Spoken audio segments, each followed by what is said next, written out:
The happiest people I know are not those who find their golden ticket. They are those who, while in pursuit of worthy goals, discover and treasure the beauty and sweetness of the everyday moments. Today on Mormon Times, learn a pattern for happy living, techniques for treasuring life's everyday moments. Plus, after being hit by a bus while serving a mission in Brazil, his family was given little hope their son would ever be the same. Knowing that I have gone 100 times better, and I think I'll keep getting 100 times better. The miraculous recovery his family knew was coming. And a laugh-out-loud comedy about life as a Mormon. Funny is funny, and people do want clean comedy, or comedy that they can watch with their kids.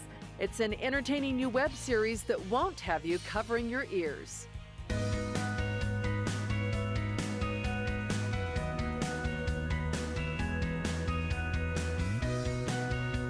Good morning and welcome to Mormon Times.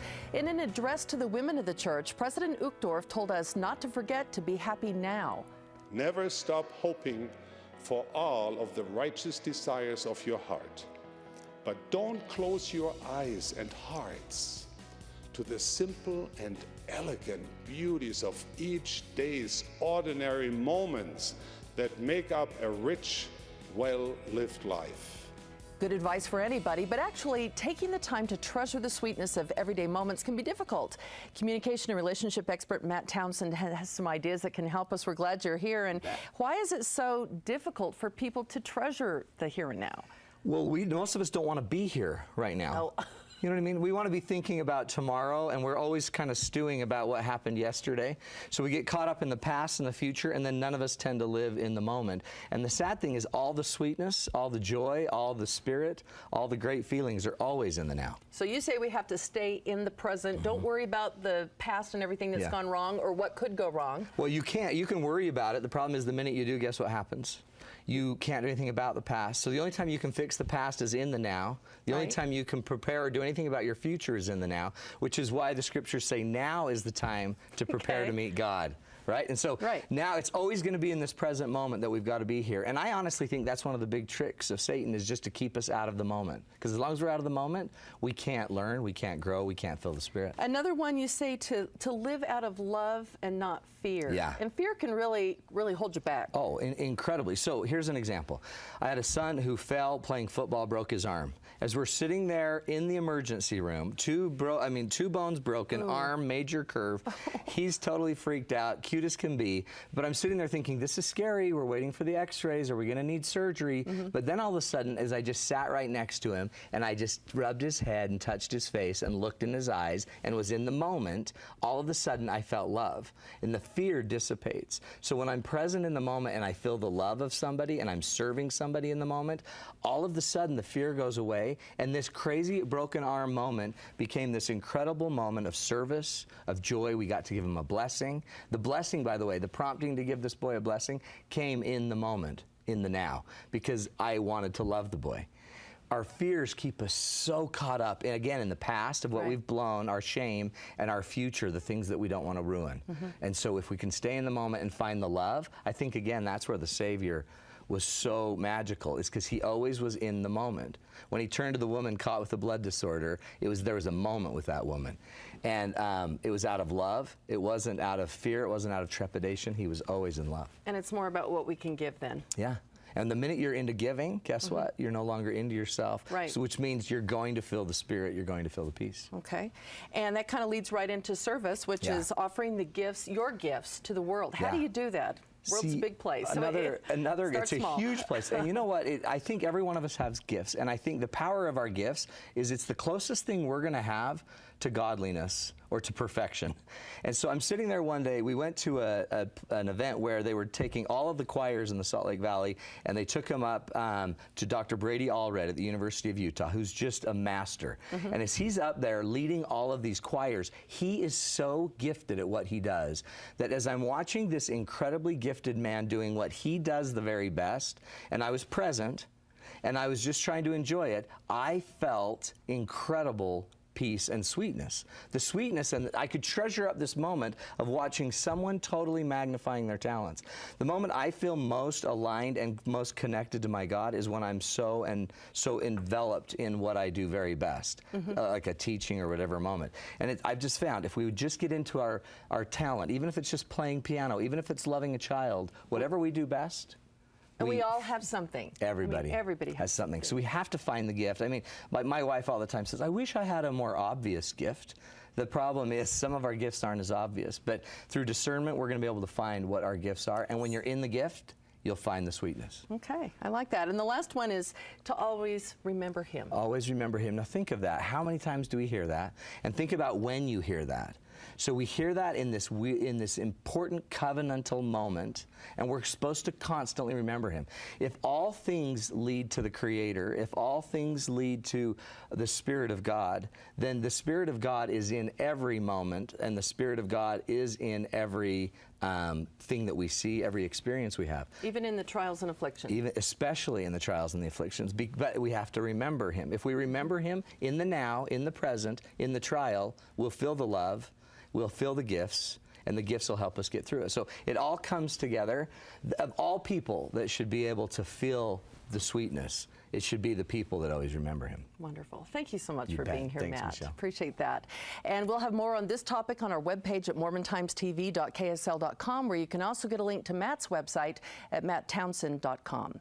A miraculous story of continuing recovery. A young man from Cache Valley hit by a bus while serving a mission.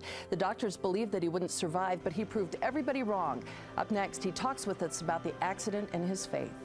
And hilarious entertainment that is actually wholesome. We tried to make a show that was appealing to families, but first and foremost appealing to moms, because they're underserviced as an audience. We'll tell you about these funny new bite-sized webisodes available online next.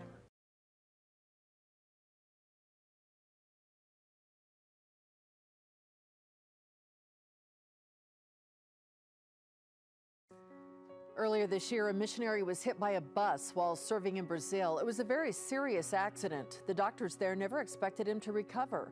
But Carol Makita brings us some good news from a family full of faith in Logan, Utah.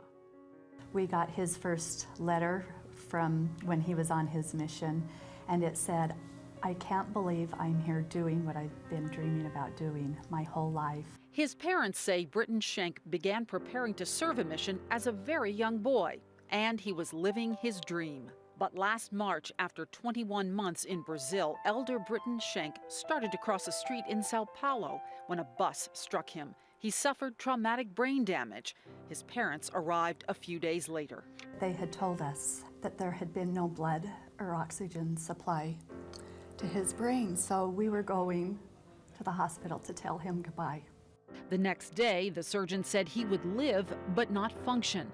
The Schenks are people of faith and say they knew the Lord was watching over them and their son. We also knew that there was, all our family, friends, everybody was, praying, that he'd be fine.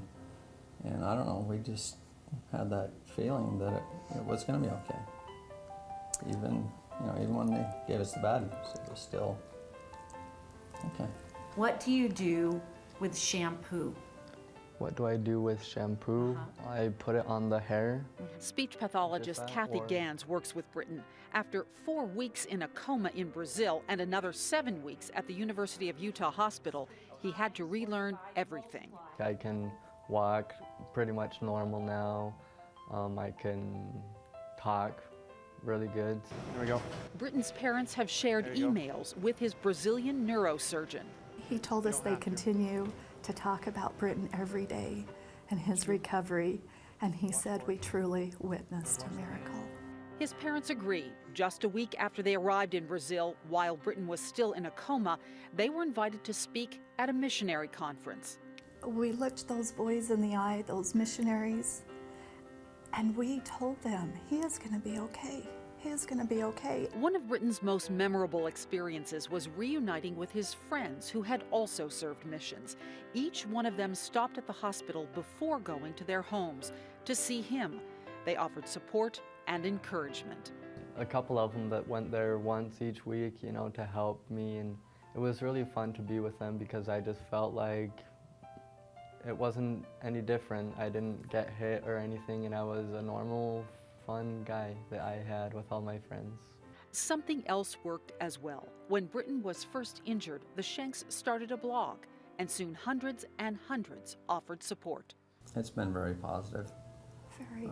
The comments on the blog from people, yeah, that we don't have a clue who they are, but they're friends now. I was so thankful for all those people that has helped me, and they were praying for me and helping that I would be able to get better and better. Britton's eyesight was severely damaged, and it may take a year or two before he returns to college. Before his mission, he wanted to become a dentist. Now I'm still not sure if I'll be able to do that, but I still want to be able to do stuff that I'll be able to help other people too.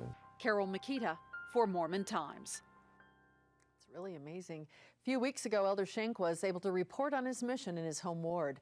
You can keep up on Britton's progress on the family blog, and we'll provide a link to that at our website, mormontimestv.ksl.com.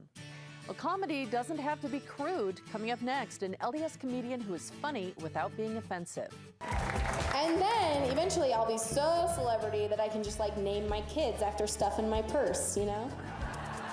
Plus a new web series from Deseret Book that offers good, clean humor in bite-sized episodes.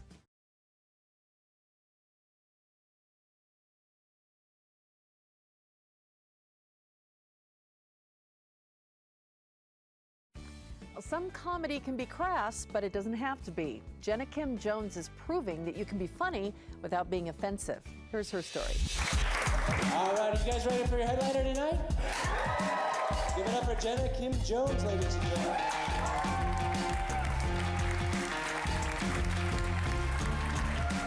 I decided to go to NYU on a whim, and then I never left. I can't leave. Every time I try to leave, I get sucked back into the city. Everybody lives here because they want to live some dream. They all have something they're going for, and that's what I like about New York, though. Ever since I was a little kid, I wanted to work in comedy so bad. When I was like 12, 13, I saved all of my money so that I could buy a TV just to watch late night comedy in my room. It meant that much to me. I work at The Daily Show with Jon Stewart. It's part of my job to time code the language so that the editors can go through and bleep it for the show to air. And so everyone teases me because I'm kind of like the swearing police.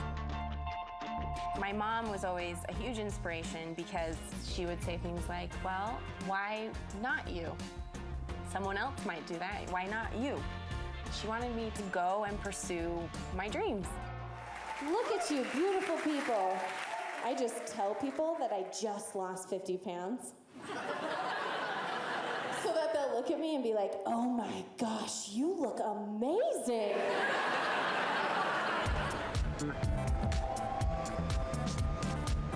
This is my joke notebook.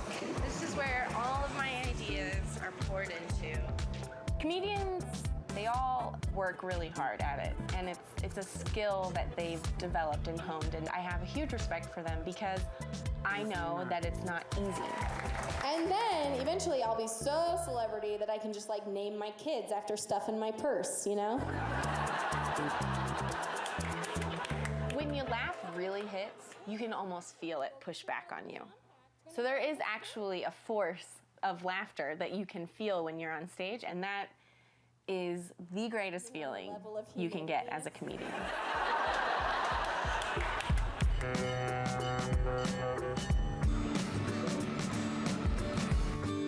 So this industry is challenging and competitive, and it's often very crude.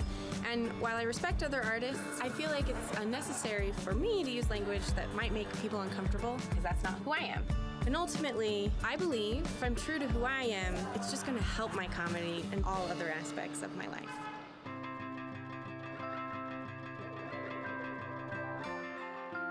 Being a single Mormon in New York, working in an industry that's not exactly woman-friendly, it can be really hard. But if you can make it in New York, you can make it anywhere, right? Let her hear it, ladies and gentlemen. Let her hear it, Jenna Kim Jones. Thank you so much. I'm a comedian. I'm a New Yorker. I love New York. I believe in making people laugh. Did you get it? My name name is Jenna Kim Jones, and I'm a Mormon. Well, clean comedy is hard to find in any venue, but this year, a funny yet appropriate web series debuted, and it's geared to busy moms. It's so funny, all this comedy, you know, anybody can make cheap jokes, anyone. So we thought, well, what would happen if somebody actually took a stand on stage and said, you know what, this has got to be clean because I can't be here with my family. It's called Pretty Darn Funny, and the webisodes follow Gracie trying to find appropriate entertainment for her family. All right, well, my kids just wanted to go and do something fun, so I took them to this factory. It was like this comedy club, but the guy there was a total pig, and I was like, cover your souls. Before I knew it, I was up on stage and I slapped him, and then we had to go do auditions for a comedy troupe for all females, except for this guy. You look at comedy and even in television, and there's 50 years of TV that you could watch with your family, and then in the last decade, it's sort of gone almost completely away. And anyway, women innately know what's good and what's funny. It's just who we are. And I think all women can have found themselves in certain situations thinking, why isn't there a camera here? This is hilarious. Sometimes I think in the church we get really serious, and that's an important part of what we believe. But at the same time, we have lots of really funny experiences that happen to us. Everyone always underestimates us and our funny ability. I'm funny. And that's one of the things that I really like most about the show, is that we don't all look the same, we don't all talk the same or act the same, but we're all authentic in our own ways. You know, we get really sick and tired of turning things off and bleeping it out and walking out of theaters, and all just because you just wanted to laugh with your kids. So I think it is pretty universal, LDS or non-LDS, for people to feel this void and to feel like entertainment's not being created for who they are and what they value. Can I just have one night off from making a meal? I just need some mommy time. Healthy food, are you kidding me? The Pretty Darn Funny YouTube channel has more than 250,000 views, and they even created 2 viral videos so viewers will share: the Hungry Games and a Jane Austen Downtown Abbey style rap. Talk like geeks, yeah, Gordy. Esquire, throw me some beats. All of the comedy videos are designed for the multitasking mom.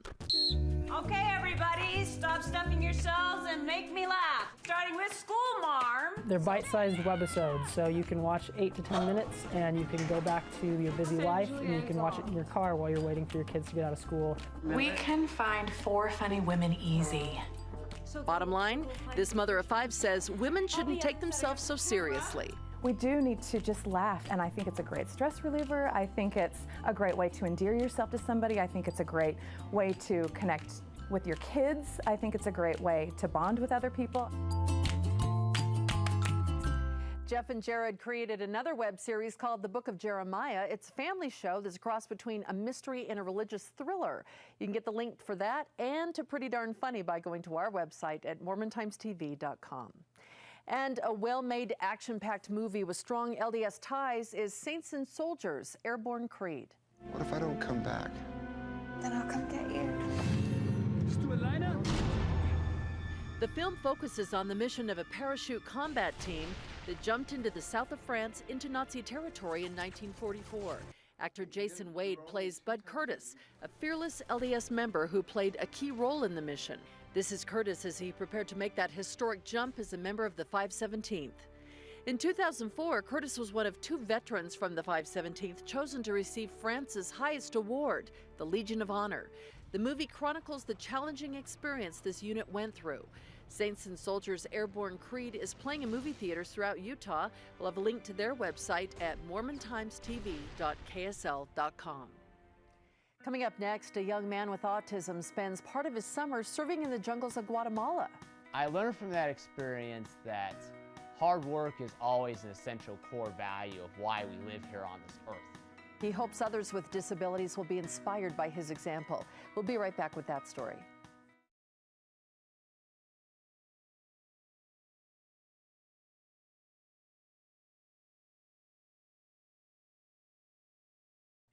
Arise and shine forth, that thy light may be a standard for the nations. That scriptured in Doctrine and Covenants is the theme for the youth this year. Young people all over the world are accepting the challenge to arise, and we want to share their stories.